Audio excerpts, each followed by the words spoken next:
நாம் எடுத்துக்கொள்ளலாம். வெளிப்படுத்தின விஷயம், அதாவது வேதத்தில் பழைய புதிய ஏற்பாட்டில் கடைசி புத்தகத்துக்கு முந்தின புத்தகம் என்னதுங்க? ஆமா,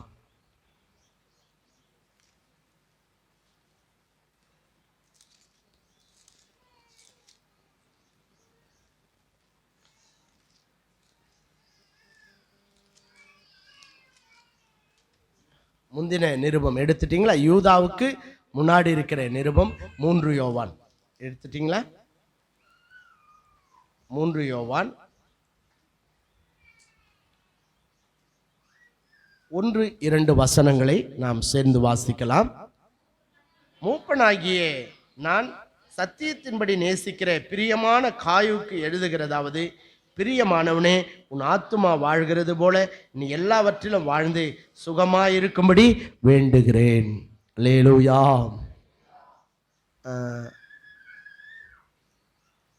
இங்கே அப்போஸ்தலனாகிய யோவான் தன் வயது முதிர்ந்த காலத்திலே இந்த நிருபத்தை அவர் காயுவுக்கு எழுதுகிறார். அப்போ எழுதும்போது அவர் காயுவை வாழ்த்துகிறதை நாம் பார்க்கின்றோம்.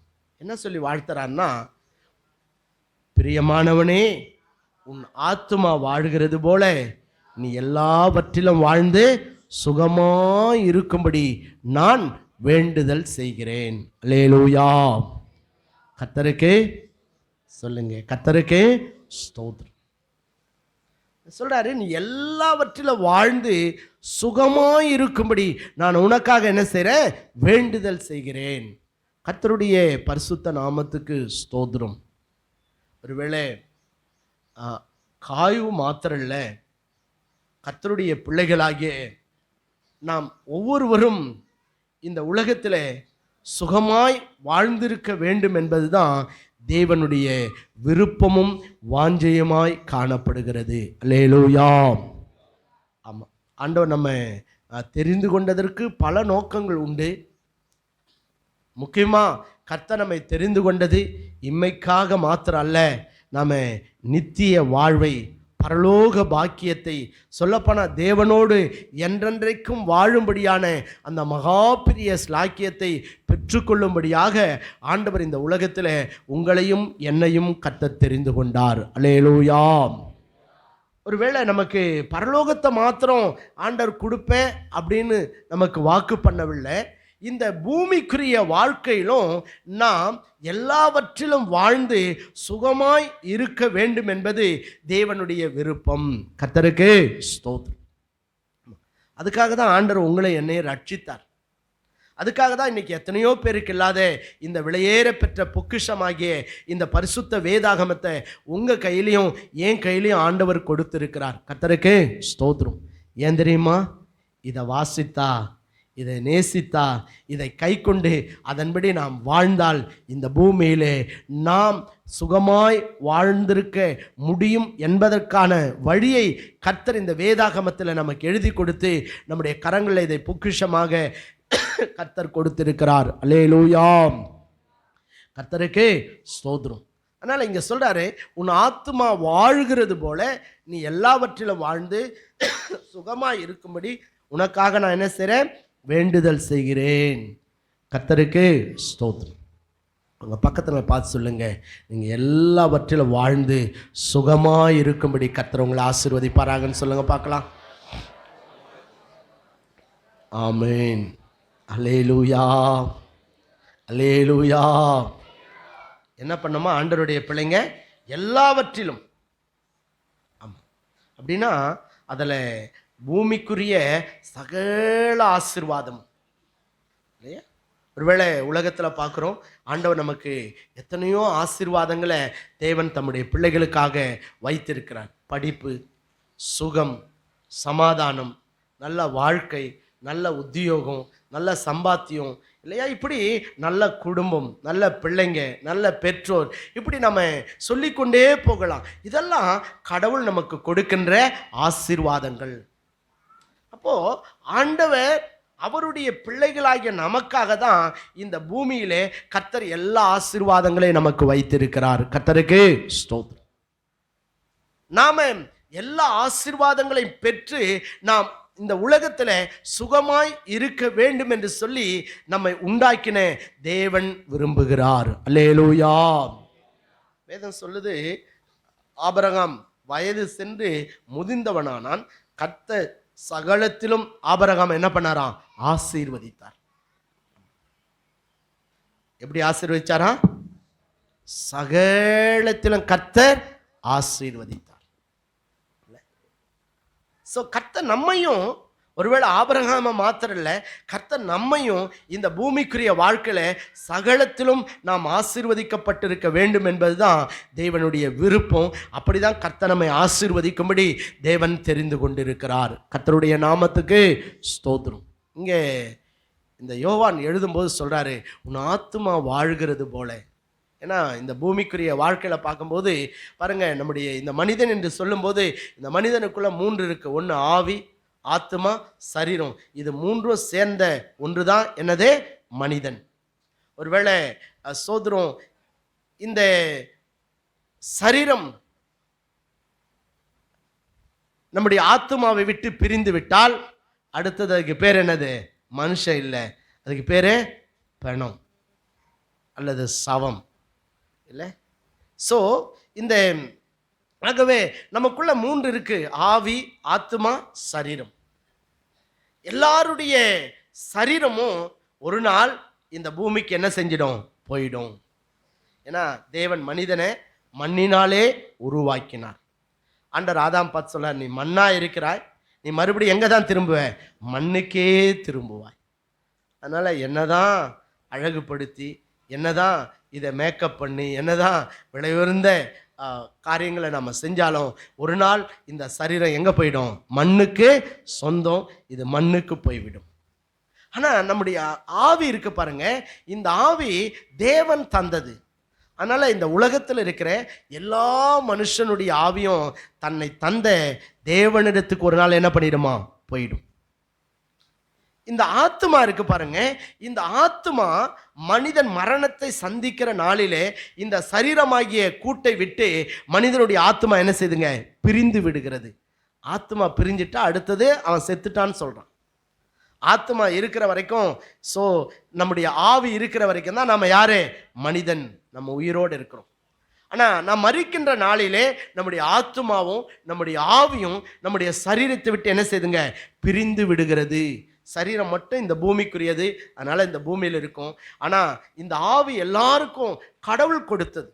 உலகத்தில் இருக்க எல்லா ஜீவராசிகளுக்கும் அந்த உயிர், அந்த ஆவி கடவுள் கொடுத்து, அதனால் அது எல்லாம் எங்கே போயிடுமா? தன்னை தந்த தேவனிடத்துக்கு போய்விடும்.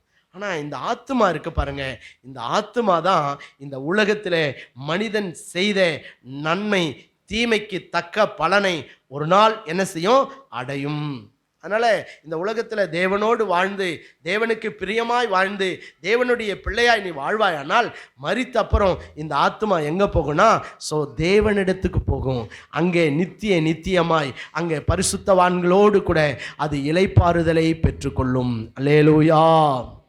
ஆமாம், சரீரத்தில் ஒருவேளை 100 வயது 120 வயது அதிகபட்சம், அவ்வளோதான். ஆனால் இந்த ஆத்மா அப்படி இல்லை.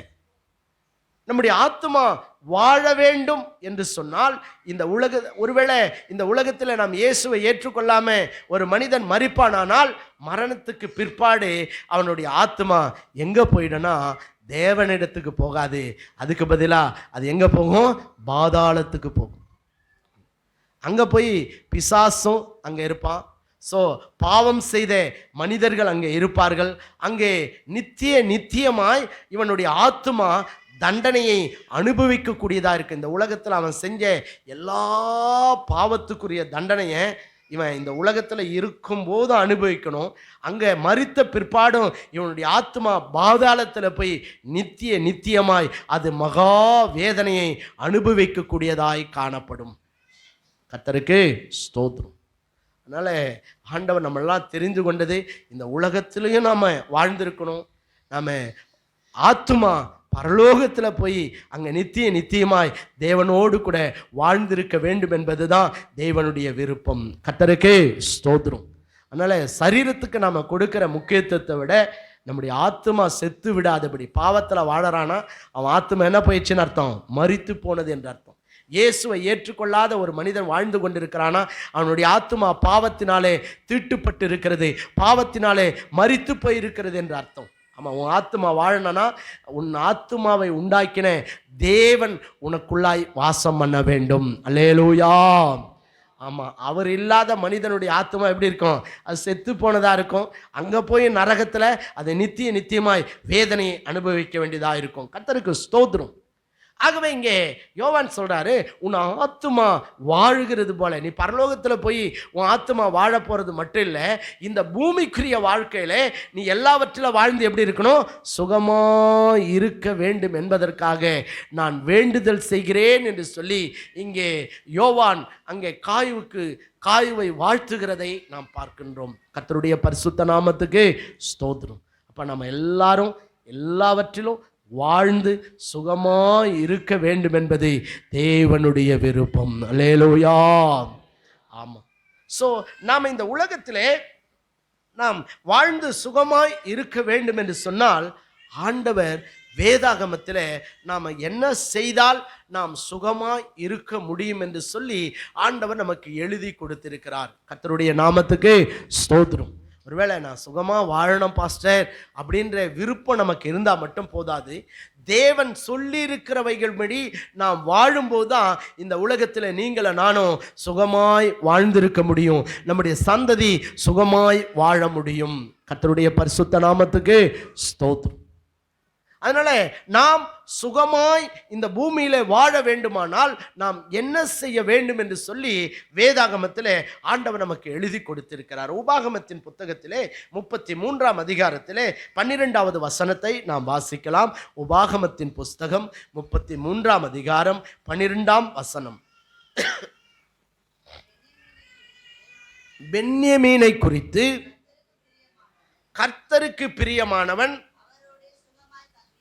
அவரோடே சுகமாய் தங்கியிருப்பான், அவனை எந்நாளும் அவர் காப்பாற்றி அவன் எல்லைக்குள்ளே வாசமாய் இருப்பார் என்றான். அல்லேலூயா. சொல்றாரு, கர்த்தருக்கு பிரியமானவன் இந்த உலகத்தில் எப்படி இருப்பானா? சுகமாய் வாழ்ந்திருப்பான். அல்லேலூயா. ஆமாம், உலகத்தில் வாழ்கின்ற இந்த வாழ்க்கை நமக்கு கடவுள் கொடுத்தது. ஸோ இந்த வாழ்க்கையை நம்ம பிசாசுக்கு பிரியமாகவும் வாழ முடியும், அல்லது தேவனுக்கு பிரியமாகவும் என்ன பண்ண முடியும்? வாழ முடியும். யாரெல்லாம் கர்த்தருக்கு பிரியமாய் வாழ்கிறார்களோ அவர்கள் இந்த பூமியில் என்ன பண்ணுவாங்களாம்? சுகமாய் வாழ்ந்திருப்பார்கள். அல்லேலூயா. ஆமாம், நீ சுகமாக வாழ்ந்திருக்கணும்னா நீ ஏதோ வாழற அப்படின்னு வாழக்கூடாது. இந்த பூமியில் நான் கர்த்தருக்கு பிரியமுள்ளவனாய் கர்த்தருக்கு பிரியமுள்ளவளாய் வாழ வேண்டும் என்கிற ஏக்கம் உன் உள்ளத்தில் எப்போதும் இருக்கணும். கர்த்தருக்கு ஸ்தோத்திரம். எப்படி வேணாலும் வாழலாம். சிலர் மனம் போன போக்கில் வாழ்வான். அப்படிப்பட்டவனுக்கு என்ன இருக்கும்? வேதனையும் துன்பமும் துக்கமும் அவன் வாழ்க்கையை சூழ்ந்து கொண்டிருக்கும். ஒருவேளை சிலர் எப்பவுமே பிசாசுக்கு பிரியமானதையே செய்து பிசாசுக்கு ரொம்ப ஃப்ரெண்ட்ஸாக வாழ்வான். இவனும் பிசாசும் ஒன்று மாதிரியே இருப்பாங்க. அவங்ககிட்ட இருக்கிற தந்திரம், அவங்ககிட்ட இருக்கிற பொய், அவங்ககிட்ட இருக்கிற அசுத்தம் எல்லாம் மனுஷங்கிட்ட இருக்கும். அப்படின்னா அவன் சாத்தானுக்கு பிரியமாக இருக்கிறான்னு அர்த்தம். எப்போ ஒருத்தன் சாத்தானுக்கு பிரியமாக இருக்கானோ அவன் வாழ்க்கையில் வேதனையும் கண்ணீரும் துக்கமும் நிறைந்ததாக இருக்கும். அதனால் இங்கே பார்க்குறோம், கர்த்தருக்கு பிரியமானவன் எப்படி இருப்பானா? அவரோட சுகமாய் வாழ்ந்திருப்பான். கர்த்தருடைய பரிசுத்த நாமத்துக்கு ஸ்தோத்திரம். இப்போ நம்மலாம் ஒரு ஜெபிக்கணும். ஆண்டவரே, நான் உமக்கு பிரியமா என்ன பண்ணோம்? வாழணும். ஏதோ நான் சர்ச்சுக்கு வரேன், ஏதோ ஏற்றுக்கொண்டேன் அப்படின்னு மட்டும் இல்லை. ஆண்டவரே, எல்லா காரியத்திலும் நான் உமக்கு பிரியமுள்ளவனாய் வாழ எனக்கு உதவி செய்யும் ஆண்டவரே, எனக்கு கற்றுத்தாரும் ஆண்டவரேன்னு சொல்லி தேவ சமூகத்தில் நம்ம ஜெபம் பண்ணணும். அதனால தான் தாவீது ஜெபிக்கிறார், இல்லை உமக்கு பிரியமானது செய்ய எனக்கு என்ன பண்ணுங்க? கற்றுத்தாங்க. அல்லேலூயா. என்ன சொல்றாரு? உங்களுக்கு பிரியமானது செய்ய எனக்கு கற்றுத்தாங்க. நம்ம கூட கேட்கணும், ஆண்டவரே உங்களுக்கு பிரியமானது செய்ய எனக்கு என்ன பண்ணுங்க? கற்றுக் கொடுங்க. நீ கர்த்தருக்கு பிரியமானதை செஞ்ச அப்படின்னா இந்த பூமியிலே நீ எல்லாவற்றிலும் வாழ்ந்து சுகமாயிருக்க முடியும். கர்த்தருக்கு ஸ்தோத்திரம். ஆகவே நாம் கர்த்தருக்கு பிரியமுள்ளவர்களாய் வாழ நம்முடைய உள்ளம் வாஞ்சிக்க வேண்டும். நீங்க கர்த்தருக்கு பிரியமாய் வாழ்வது எப்படி அப்படின்னா, வேதத்தில் அதுக்கு நிறைய காரியங்கள் சொல்லப்பட்டிருக்கு. சங்கீதம் 69 30 31 வசனங்களை வாசிக்கலாம். சங்கீதம் 69 30 31. தேவனுடைய நாமத்தை பாட்டினால் துதித்து அவரை ஸ்தோத்திரத்தினால் மகிமைப்படுத்துவேன். கொம்பும் விரிகுளம்புள்ள காளை எருதை பார்க்கலும் இதுவே கர்த்தருக்கு பிரியமா இருக்கும். எல்லாம் ஒரு அல்லேலூயா சொல்லாமா? அல்லேலூயா. எது கர்த்தருக்கு பிரியமா இருக்குமா? பாட்டினால் அவரை என்ன பண்ணமா? துதிக்கணும். ஸ்தோத்திரத்தினால் அவரை என்ன பண்ணமா? மகிமைப்படுத்தும். கவனிங்க, அதுக்கு தான் நம்ம கர்த்தரை என்ன பண்ணனா பாட வேண்டும். பாடல் கூட ஒரு ஆராதனை இல்லையா? நிறைய பேர் பாஸ்டர் அதனால தான் நாங்கள் பாடுறதே இல்லை, வாயை மூடிட்டு நாங்கள் அமைதியாக இருப்போம் அப்படின்லாம் இல்லை.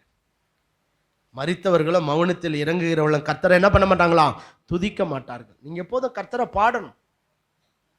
தாவீதை போல கர்த்தரை நான் எக்காலத்திலும் ஸ்தோத்தரிப்பேன், அவர் துதி எப்போதும் என் வாயில் இருக்கும் என்று சொன்னது போல நீங்களும் ஒருவேளை ஆலயத்தில் மாத்திரம் இல்லை, எங்கே இருந்தாலும் உங்கள் வாயிலே கர்த்தரை உயர்த்துகிறதான அந்த துதி காணப்பட வேண்டும். நல்ல பாடல்களை பாடி கர்த்தருடைய நாமத்தை ஸ்தோத்திரம் பண்ணி கர்த்தரோடு கூட நாம் எப்பொழுதும் உறவாடுகிற தேவனுடைய பிள்ளைகளாய் காணப்பட வேண்டும். அல்லேலூயா. ஆமாம், ஆலயத்தில் வரும்போது நல்ல பாடலை பாடி கையை தட்டி நல்ல கர்த்தரை பாடி மகிமைப்படுத்தும். ஆமாம், வேதம் சொல்ற கைத்தாளத்தோடும் மத்தளத்தோடும் கர்த்தரை என்ன பண்ணுங்க? துதிங்க. இந்த காலத்தில் நிறைய பேருக்கு இந்த ஆர்ட் பிளாக்லாம் வருது இல்லை, இருதயத்தில் என்ன வருது? அடைப்பு, அந்த வாழ்வில் அடைப்பு வருது. ஆனால் அதுக்கு சரியான ட்ரீட்மெண்ட் என்ன தெரியுமா? நல்ல கர்த்தரை நீ பாடி நல்ல கையை தட்டி நல்ல பாண்டினால நீ கையை தட்ட தட்ட தட்ட உன் ஆட்டில் இருக்கிற பிளாக்லாம் தானே என்ன பண்ணிடுமா? கரைஞ்சிடுமா. இல்லைன்னா லட்சக்கணக்கில் போய் ஆன்ஜியோ பண்ணணும், அதுக்கப்புறம் ஆப்ரேஷனுக்கு லட்சக்கணக்கில் கொடுக்கணும். அதெல்லாம் கொடுத்துட்டு மறுபடியும் வந்தாலும் மறுபடியும் என்ன வரும்? அடைப்பு வரதான் செய்யும். ஆனால் நீ கர்த்தரை நல்லா பாடிப்பார். ஆமாம், எங்கே அதாவது தேவனுடைய துதி இருக்கோ அங்கே என்ன இருக்குன்னு தெரியுமா? விடுதலை இருக்கும். எங்க தேவனை துதிக்கிறோமோ அங்க தேவன் இறங்கி வருவார், தேவன் ஆசீர்வதிப்பார். கர்த்தருக்கு ஸ்தோத்திரம். அதனால ஆராதனையில் கூட பாடல் ஆராதனைக்கு எல்லாரும் உள்ள இருக்கணும். பாடலுக்கு ஆராதனை தொடங்கும் போதே உள்ள வந்துடணும். நாம் அப்படி பழகணும். இல்லைன்னா நீ கால ஆசீர்வாதத்தான் பெற்றுக்கொள்வேன். அதனால பவுலும் சீலாவும் அன்றைக்கு பாடி சிறைச்சாலையில் துதித்த போது பாருங்க, அதை கேட்டுக்கொண்டதனுடைய கட்டுகளெல்லாம் என்ன பண்ணுதான்? கயன்று போனது. சிறைச்சாலையினுடைய அஸ்திபாரமே என்ன செஞ்சுங்க? குலுங்கினது. துதிக்கு அவ்வளோ பெரிய வல்லமை இல்லை? ஆமாம், பாடலுக்கு அவ்வளோ பெரிய வல்லமை. கர்த்தரை பாடணும். ஸோ நம்ம எப்போதுமே அதுக்கு தான் ஆண்டவரை பாடி துதிக்கிற தேவனுடைய பிள்ளைகளாய் நாம் இருப்போமானால் தேவனுக்கு நாம் எப்படி இருப்போமா? பிரியமானவர்களாய் இருப்போம். அல்லேலூயா. தாவீதெல்லாம் ஆண்டவர் ஆடு மேய்ச்சி அவனை அரசனா உயர்த்தினது காரணம் என்ன தெரியுமா? அவன் எப்போதும் கர்த்தரை பாடி துதிக்கின்ற தேவ மனிதன். அல்லேலூயா. ஆமாம், இன்னைக்கு அந்த காலத்தில் விசுவாசிங்கெல்லாம் பார்த்துருக்கேன். எப்போவுமே என்ன பண்ணுவாங்கன்னா மனசில் கர்த்தாவே ஸ்தோத்திரம் ஸ்தோத்திரம் ஸ்தோத்திரம் ஸ்தோத்திரம் ஸ்தோத்திரம் கர்த்தரை ஸ்தோத்திரம் பண்ணிகிட்டே இருப்பாங்க.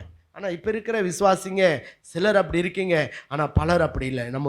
நம்முடைய நாவில் எப்போதும் தேவனை உயர்த்துகிற துதி என்ன பண்ணமா இருக்கணும்? ஸ்தோத்திரம் பண்ணிகிட்டே இருக்கணும், ஆண்டவரை துதிச்சுட்டே இருக்கணும், ஆண்டவரை பாடிட்டே இருக்கணும், ஆண்டவரை மகிமைப்படுத்தி கொண்டே இருக்க வேண்டும். அதுதான் கர்த்தருக்கு என்னதான் பிரியம். அல்லேலூயா. ஆமாம், நீங்கள் ஆசரிப்பு கூடாரத்தில் பார்த்தீங்கன்னா அங்கே என்ன பண்ணமா? விளக்கு எரிந்து கொண்டே இருக்க வேண்டும். அந்த மாதிரி நம்முடைய இருதயமாகிய இந்த விளக்கிலே தேவனை துதிக்கிறதான துதி, தேவனை மகிமைப்படுத்துகிறதான பாடல்கள் எப்போதும் என்ன பண்ணுங்க? இருந்து கொண்டே இருக்க வேண்டும். கர்த்தருக்கு ஸ்தோத்திரம். அதனால் பாடுறது ஆண்டவருக்கு ரொம்ப பிரியமானதும். ஆண்டவரை ஸ்தோத்திரத்தினால மகிமைப்படுத்துவது கர்த்தருக்கு ரொம்ப பிரியமானதான். அப்படிப்பட்டவங்க தான் தேவனோடு கூட என்ன பண்ண முடியுமா? வாழ முடியும். தேவனுக்கு அவங்க தான் பிரியமுள்ளவர்களாய் இருக்க முடியும். கர்த்தருக்கு ஸ்தோத்திரம். அதனால நம்ம கர்த்தரை பாடணும், கர்த்தரை ஸ்தோத்திரத்தினால மகிமைப்படுத்த வேண்டும். அதோட மாத்திரம் இல்லை, வேதம் சொல்லுகிறது, நீதிமொழிகள் 12:22 வாசிக்கும் போது அங்கே உண்மையாய் நடக்கிறவர்கள் அவருக்கு பிரியம் என்று எழுதப்பட்டிருக்கு. வாசிங்க. பொய் உதடுகள் கர்த்தருக்கு அருவருப்பானவைகள், உண்மையாய் நடக்கிறவர்களோ அவருக்கு பிரியம். அல்லேலூயா. யாருக்கு பிரியமா? கர்த்தருக்கு பிரியமானவர்கள். நீ சுகமா இருக்கணும்னா நீ உண்மையா நடக்கணுமா? ஆமாம். இன்னைக்கு உலகத்தில் பார்க்கும்போது இன்னைக்கு மனிதர்கள் எப்படி வாழ்ந்து கொண்டிருக்கிறார்கள் என்பது நமக்கு தெரியும். பொய்யான வாழ்க்கை இல்லை, வேஷமான வாழ்க்கை இல்லையா? ஸோ ஆனால் கர்த்தருடைய பிள்ளைகளாகிய நீங்களும் நானும் ஆண்டவருக்கு எப்படி இருக்கணும்னு விரும்புகிறாரு? உண்மையாய் நடக்க வேண்டும், உண்மையாய் வாழ வேண்டும். அந்த உண்மையை தேவன் நம்ம இடத்துல என்ன பண்ணுறாராம்? எதிர்பார்க்கிறார். நீங்கள் பைபிளில் பார்த்தீங்கன்னா மோசே கர்த்தருடைய வீட்டில் எங்கும் எப்படி இருந்தாராம்? உண்மையுள்ளவராயிருந்தார். அதனால தான் மோசேயை கர்த்தர் இஸ்ரவேல் ஜனங்களுக்கு தலைவனாய் கர்த்தரை உயர்த்தினார். நீங்கள் தானியேலை பார்த்தீங்கன்னா அவர் சொல்ல, ராஜாவே உமக்கும் என் தேவனுக்கு முன்பாக நான் எப்படி இருந்தேன்? உண்மையுள்ளவனாக இருந்தேன். நான் நீதிகேடு செய்யவில்லை, இல்லை, நான் குற்றமற்றவனாக இருந்தேன் இல்லையா? ஸோ அதனால தான் அடிமையாக இருந்த அந்த தானியேலை கர்த்தர் அந்த எந்த தேசத்துக்கு அடிமையாக கொண்டு போகப்பட்டாரோ அதே தேசத்தை ஆளுகை செய்கிறவராய் தேவனால் உயர்த்தப்பட்டார். அல்லேலூயா. அப்போ உண்மை வேணும் இல்லை? பிள்ளைங்க உங்கள் பெற்றோருக்கு உண்மையாக இருக்கணும், விசுவாசிங்க திருச்சபைக்கு உண்மையாக இருக்கணும், கர்த்தர் உங்களுக்கு கொடுத்திருக்கிற வேலை ஸ்தலத்தில் நீங்கள் உண்மையாக நடக்கணும், கர்த்தர் கொடுத்திருக்கிற மனைவிக்கு கணவன் உண்மையா இருக்கணும், கணவனுக்கு மனைவி உண்மையா இருக்கணும், பிள்ளைங்க உங்க பெற்றோருக்கு உண்மையா இருக்கணும். இந்த உண்மை எல்லா இடத்திலும் வெளிப்பட வேண்டும். சிலர் பேசுறதெல்லாம் பொய்யாதான் இருக்கும். வாயை திறந்தால என்னதான் வரும்? பொய். வேதம் சொல்லுது, பொய் உதடுகள் கர்த்தருக்கு அருவருப்பானதான். நீ கர்த்தருக்கு அருவருப்பானவனா இருப்பனா எப்போ? பொய் பேசும்போது. அதாவது பொய் பேசுகிற நாவை கர்த்தர் என்ன பண்ணுவாராம்? அறுத்து போடுவாராம்.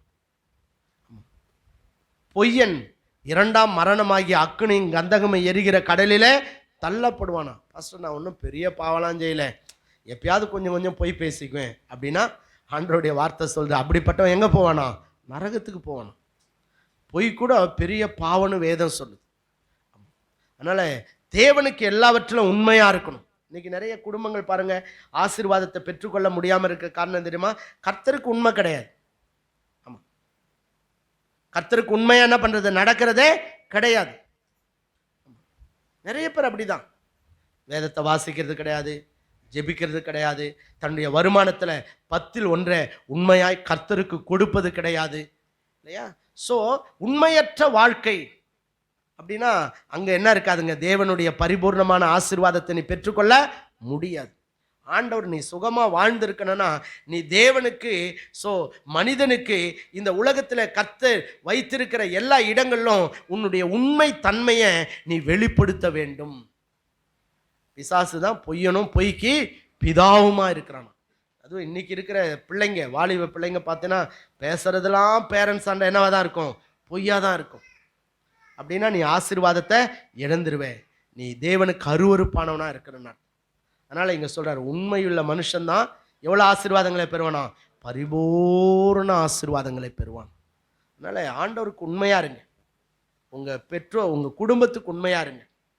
நீங்கள் வேலை செய்கிறீங்களா, வேலை செய்கிற இடத்துல உண்மையாக இருங்க. ஆமாம், ஏமாத்தாதீங்க, பொய் பேசாதீங்க, பண ஆசை உள்ளவர்களாய் நடந்து கொள்ளாதிருங்கள். ஆமாம், இன்னைக்கு பணத்துக்காக என்ன வேணாலும் மனுஷன் செய்கிறான். பணம் நமக்கு இல்லை, அதுதான் ஆசீர்வாதம் என்பதல்ல. அதை காட்டிலும் கடவுள் மிகப்பெரிய ஆசீர்வாதங்களை தேவன் நமக்கு கொடுக்கிறார். அதனால் இங்கே பார்க்குறோம், உண்மையுள்ள, அதாவது உண்மையுள்ளவர்கள் தேவனுக்கு எப்படிப்பட்டவங்களா? பிரியமானவர்கள். நீ கர்த்தருக்கு பிரியமாக இருக்கணும்னா நீ உண்மையுள்ளவனாக இருக்கணும். அதுக்காக ஜெபம் பண்ணு. ஆமாம், இன்னும் வேதத்தில் நீங்கள் பார்க்கும்போது சோதரம் ரோமர் 14ஆம் அதிகாரம் 18ஆம் வசனத்தை வாசிக்குமா அங்கே சொல்லப்பட்டிருக்கு. ரோமர் 14:18 வாசிங்க.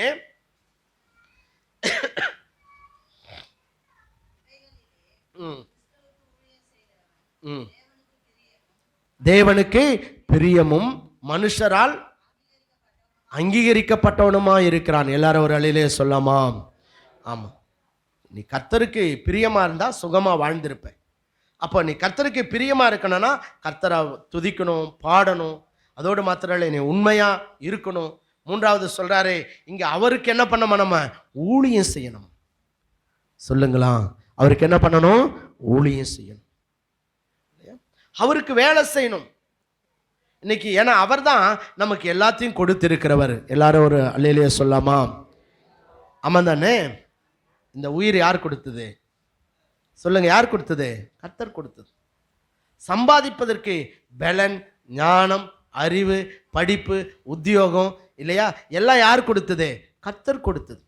ஆனால் நம்ம என்ன பண்ணுறோம்? ஆண்டவருக்கு எதையும் செய்யறது கிடையாது. எப்போ பார்த்தாலும் 24 மணி நேரம் உலக காரியங்களே ஈடுபட்டு உன் ஆத்துமாவை வீணாக்கிட கூடாது. ஏதாவது ஒரு விதத்தில் தேவனுக்கு ஊழியம் செய்யணும். ஏதாவது ஒரு விதத்தில் ஃபாதர் பண்ணார் இல்லை, ஏதாவது ஒவ்வொரு நாளும் என் இயேசுவுக்காக நான் என்ன பண்ணோம் செய்யணும் அப்படின்னு இருப்பேன். ஏதாவது செய்ய வேண்டும் ஒவ்வொரு நாளும் என் இயேசு ராஜாவுக்கு. ஏதாவது செய்ய வேண்டும் ஒவ்வொரு நாளும் என் இயேசு ராஜாவுக்கு. துதிக்க வேண்டும், ஜெபிக்க வேண்டும், துதிக்க வேண்டும்.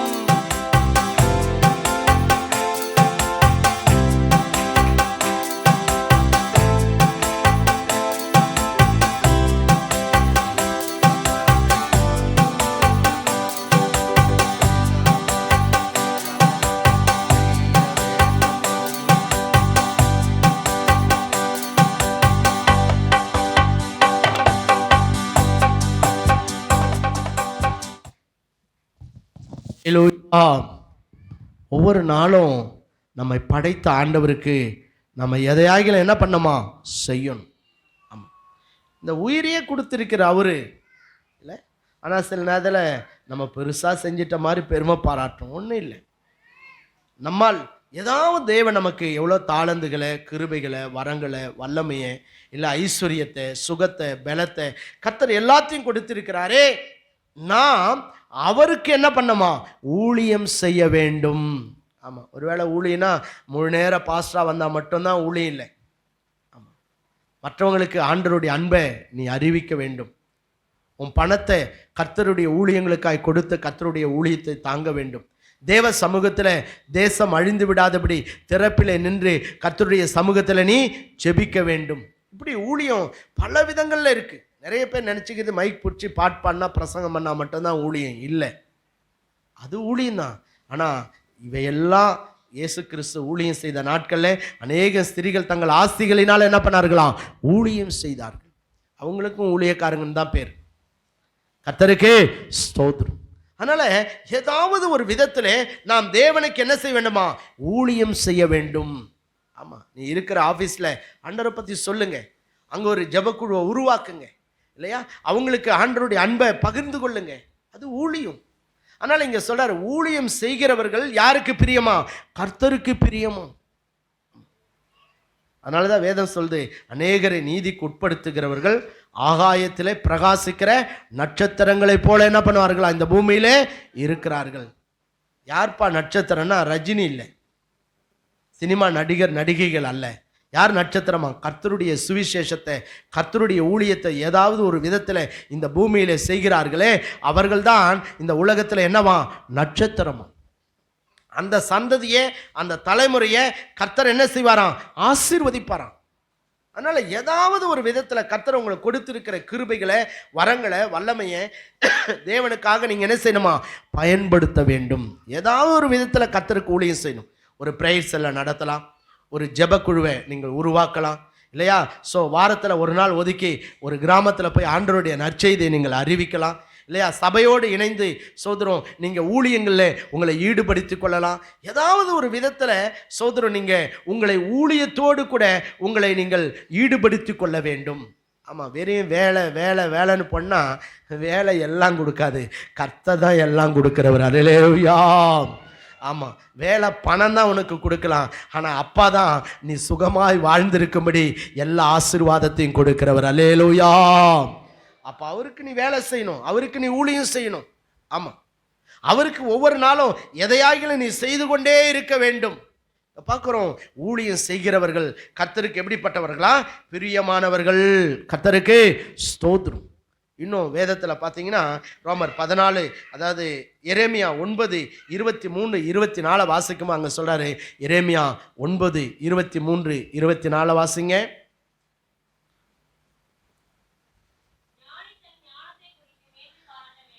எதை குறித்து மேன்மை பாராட்டக்கூடாதான்?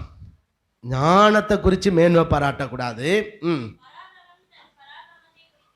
ஆமாம், பராக்கிரமன் தன் பராக்கிரமத்தை குறித்து மேன்மை பாராட்ட வேண்டாம். ஆமாம், பணக்காரன் தன்னுடைய பணத்தை குறித்து என்ன பண்ணக்கூடாதான்?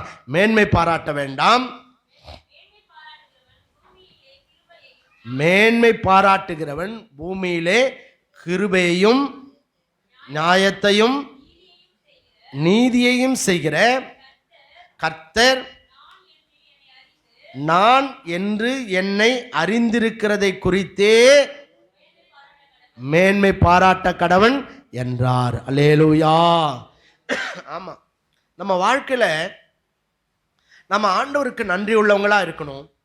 அதே சமயத்தில் தேவன் கொடுத்திருக்கிற எதை குறித்து நம்ம என்ன பண்ணக்கூடாதான்? மேன்மை பாராட்டவே கூடாதான். அப்படின்னா அதை ரொம்ப பெருமையாக எடுத்துக்கூடாது. எனக்கு இவ்வளோ பணம் இருக்குது, நான் இவ்வளோ பெரிய உத்தியோகத்தில் இருக்கிறேன், நான் இவ்வளோ பெரிய பலசாலியாக இருக்கிறேன், நான் இவ்வளோ பெரிய ஆள் அப்படின்ற உலக பிரகாரமான எதை குறித்தும் நம் உள்ளத்தில் மேட்டிமையோ பெருமையோ என்ன பண்ணக்கூடாதான்? வந்துவிடக்கூடாது.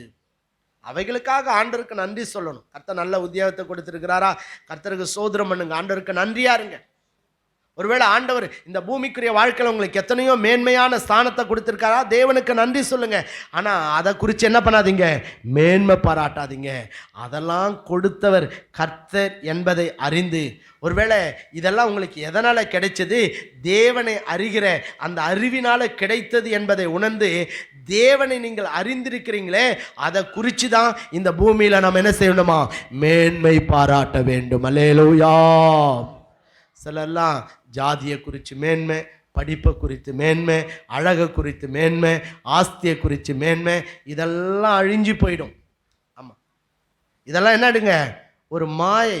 இன்றைக்கி ஐஸ்வர்யம் ஒன்றாண்ட இருக்கும், நாளைக்கு வேற ஒருத்தனாண்ட போயிடும். இன்றைக்கி அழகு சரீரத்தில் இருக்கும், நாளைக்கு இல்லாமல் போயிடும். இன்றைக்கி பலன் சரீரத்தில் இருக்கும், நாளைக்கு இல்லாமல் போயிடும். இன்றைக்கி ஞானவானாக இருப்பேன், நாளைக்கு பைத்தியக்காரனாக கூட போயிடுவேன். ஆனால் தேவனை அறிந்திருக்கிற பாரு, அதுதான் உன் வாழ்க்கையினுடைய மேன்மை. அல்லேலூயா.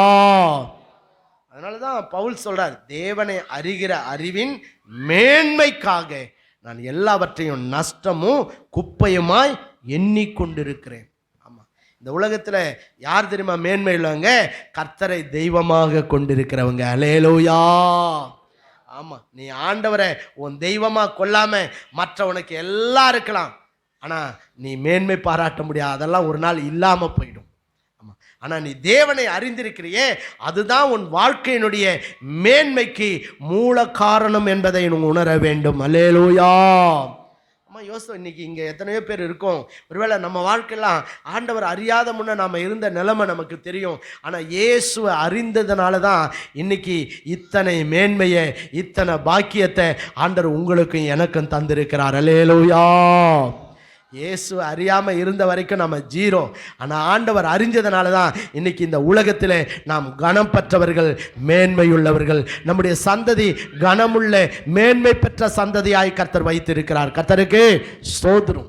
அதனால் எப்போதும் கிறிஸ்தவனாக இருக்கிறத குறித்து வெட்கப்படாதீங்க, சந்தோஷப்படுங்க. அது பாக்கியம். அந்த பாக்கியத்தை ஒரு நாள் என்ன பண்ணாதீங்க? இழந்து விடாதிருங்கள். ஆமாம், அதுதான் உங்கள் வாழ்க்கையினுடைய மேன்மை. பவுல் சொல்கிறார் இங்கே, எரேமியா சொல்கிறார், ஞானி தன் ஞானத்தை குறித்து என்ன பண்ணாத? மேன்மை பாராட்டாதப்பா, அது ஒரு மாயை இல்லை. ஸோ ஆகவே இங்கே சொல்கிறாரு, நம்ம தேவனை அறிந்து உணர்ந்திருக்கிறத குறித்து தான் என்ன பண்ணணுமா? மேன்மை பாராட்ட வேண்டும். ஏன்னா அவர் தான் நம்முடைய ஜீவன், அவர் தான் நம்முடைய ஆஸ்தி, அவர் தான் நம்முடைய பலன், அவர் தான் நமக்கு எல்லாவற்றுக்கும் எல்லாமுமா இருக்கிறார். அல்லேலூயா. அவர் நம்ம கூட இருக்கிறதுனால தான், நாம் அவர் அறிந்திருக்கிறதுனால தான் இன்னைக்கு நாம் மேன்மையை பெற்றிருக்கிறோம். அதை நம்ம உணர்ந்து தேவனுக்கு என்ன பண்ணமா, நாம் நன்றி சொல்ல வேண்டும். கர்த்தருக்கே ஸ்தோத்திரம். கடைசியா 1 தீமோத்தேயு 2 அதிகாரத்தில் 1-3 வசனங்களை வாசிங்க.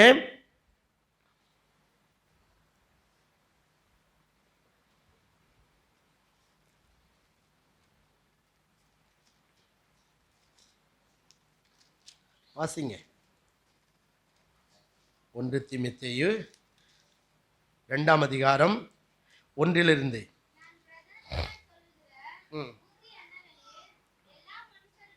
எல்லா மனுஷருக்காகவும் விண்ணப்பங்களையும் ஜெபங்களையும் வேண்டுதல்களையும் ஸ்தோத்திரங்களையும் பண்ண வேண்டும். கவனிங்க, பவுல் சொல்றாரு, நான் பிரதானமாய், அப்படின்னா இது ரொம்ப முக்கியன்றார்.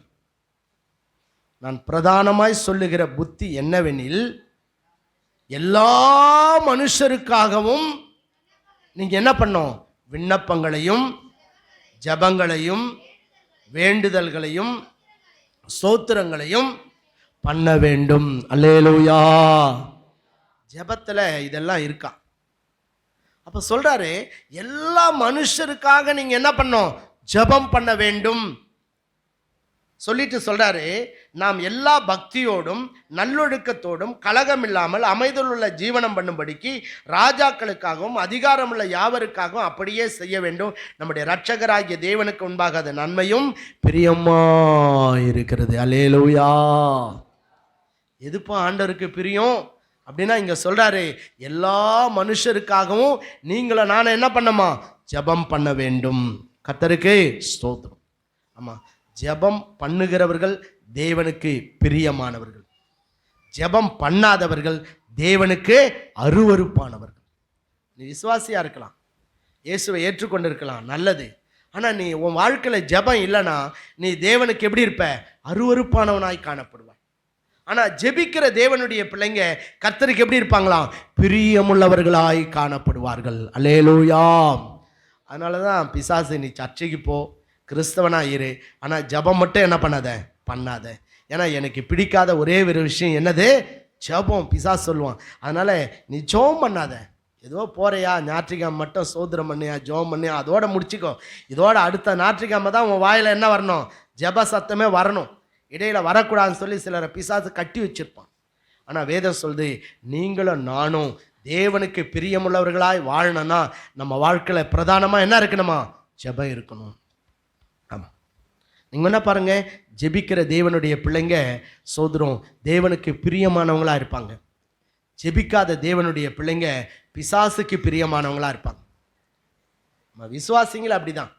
நல்ல ஜெபிக்கிற தேவனுடைய பிள்ளைங்க பாருங்க, தேவனுடைய திவ்ய சுபாவங்களை அவர்கள் வெளிப்படுத்துவர்களாய் காணப்படுவார்கள். ஆனால் ஜெபிக்காத பிள்ளைங்களை பாருங்க, அவங்க கிறிஸ்தவங்களாக இருப்பாங்க, ஆனால் அவங்களுடைய கேரக்டர்ஸ் எப்படி இருக்கும், பிசாசுக்குரிய அத்தனை குணாதிசயங்களும் அவங்க கிட்ட இருக்கும். பிசாசை பார்க்கணுன்னா யாரை பார்த்தா போதும், ஜெபிக்காதவங்களை பார்த்தா போதும். ஆமாம், ஓ இப்படி தான் பிசாசு இருப்பானோ அப்படின்றத நம்ம என்ன பண்ணிக்கலாம், தெரிஞ்சுக்கலாம்.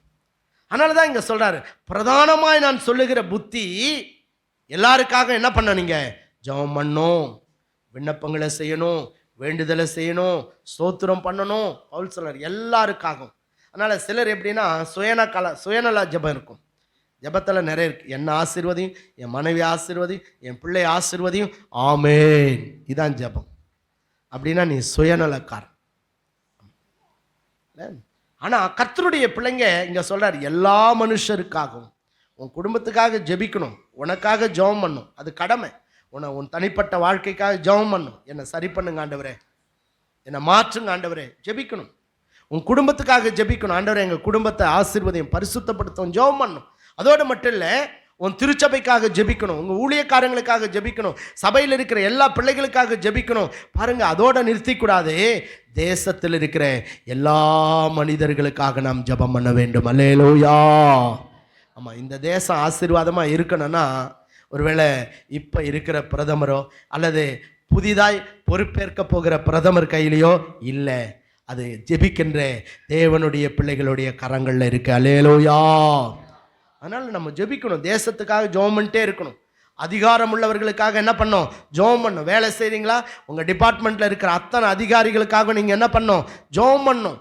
கம்பெனியில் ஒர்க் பண்ணுறீங்களா? அந்த இடத்துல உங்களோட வேலை செய்கிற எல்லாருக்காக நீங்கள் ஜெபிக்கணும். உங்கள் எம்டிக்காக ஜெபிக்கணும்.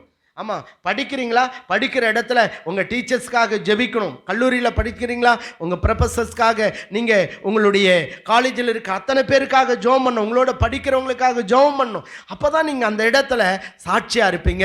அப்போ தான் அந்த இடத்துல நீங்கள் ஆசீர்வாதமாக இருப்பீங்க. அல்லேலூயா. கர்த்தருக்கு ஸ்தோத்திரம். ஆமாம், நீங்கள் போகிற இடத்துல ஆசீர்வாதமாக இருக்கணும்னா உங்களுக்கு என்ன இருக்கணும்? அங்கே உங்களுடைய ஜெபம் இருக்க வேண்டும். நீங்கள் ஜெபிக்கும் போது தான் அந்த இடத்துல நிலைச்சிருப்பீங்க, அந்த இடத்துல உயர்த்தப்படுவீங்க, அந்த இடத்துல ஆசீர்வதிக்கப்படுவீங்க. கர்த்தருக்கு ஸ்தோத்திரம். அதனால் எல்லா மனுஷருக்காகவும் கர்த்தருடைய பிள்ளைகளாகிய நாம் என்ன செய்ய வேண்டுமா? ஜெபம் பண்ண வேண்டும். உங்கள் கிராமத்துக்காக ஜெபம் பண்ணணும். உங்கள் உற்றார் உறவினருக்காக ஜெபிக்கணும். உங்கள் சோதரம் பாருங்க, தேசத்துக்காக ஜெபிக்கணும். இந்த தேசம் அழிந்து விடக்கூடாது என்பதற்காக கர்த்தருடைய சமூகத்தில் ஆபிரகாமை போல திறப்பிலே நின்று கர்த்தருடைய பிள்ளைகளை என்ன செய்யணுமா? நாம் ஜெபிக்க வேண்டும். நாம் ஜெபிச்சா கர்த்தர் நம்முடைய ஜெபத்தை கேட்பார். தேவ வல்லமை இறங்கி வரும். சாத்தானுடைய அத்தனை வல்லமைகளையும் தேவ வல்லமை அழிக்கும். நம்முடைய தேசம் சுகமாய் வாழ்ந்திருக்கும். அல்லேலூயா. ஆமாம், அதனால் ஒவ்வொரு விசுவாசியும் ஜெபிக்கிறதுக்குன்னு ஒரு நேரத்தை ஒதுக்கி கர்த்தருடைய சமூகத்தில் ஒவ்வொரு நாளும் உங்களுக்காகவும், குடும்பத்துக்காகவும், திருச்சபைக்காகவும், தேசத்துக்காகவும் நீங்கள் திறப்பிலே நின்று என்ன செய்யணுமா? ஜெபிக்கணும். நீங்கள் ஜெபிக்க ஜெபிக்க ஜெபிக்க கர்த்தருக்கு பிரியமாய் நீங்கள் மாறுகிறது மாத்திரம் இல்லை, கர்த்தர் இந்த பூமியில் நீங்களும் உங்கள் குடும்பமும் சுகமாய் வாழ்ந்திருக்கும்படி தேவன் உங்களை ஆசீர்வதிப்பார். அல்லேலூயா. ஆமாம், ஜெபிக்காத வரைக்கும் அந்த ஆசீர்வாதத்தை நீங்கள் பெற்றுக்கொள்ளவே முடியாது. ஆமாம், கடமைக்காக இல்லை, பாரத்தோடு கர்த்தருடைய சமூகத்தில் கண்ணீரோடு நீங்கள் என்ன பண்ணணும்? தேசத்தில் பார்க்குற தீமையான காரியங்களை பார்த்து கண்ணீர் விட்டு கதறி அழணும். ஆமாம், இன்றைக்கி நம்ம தேசம் பாருங்கள், இன்றைக்கி பல பாவங்கள் நம்முடைய தேசத்தை அழித்து கொண்டிருக்கிறது. குடி ஒரு பக்கம், விபச்சாரம் ஒரு பக்கம், இல்லையா, வேசித்தனம் ஒரு பக்கம், இன்றைக்கி எல்லாத்த விட கஞ்சா ஒரு பக்கம். பாருங்கள், நம்ம ஜெபிக்கணும். ஆண்டவரே, இந்த ஜனங்க அழிஞ்சிடக்கூடாது, நாங்கள் திறப்பில் நிற்கிறோம், இப்படி செய்ய தூண்டுகிற பிசாசனுடைய வல்லமைகள் அழிக்கப்படட்டும். நீர் தெய்வம் என்று அறியாமல் இந்த மக்கள் மனம் போன போக்கில் போகிறாங்களே, இந்த ஜனங்களுடைய மனக்கண்களை திறந்தருள்னு சொல்லி ஜனங்களுக்காக தேவ சமூகத்தில் என்ன பண்ணுமா? நாம் மன்றாடி ஜெபிக்க வேண்டும். அல்லேலூயா. அதனால் நீங்கள் ஜெபிக்கிறவங்களா இருந்தால் தேவனுக்கு பிரியமுள்ளவங்களா இருப்பீங்க.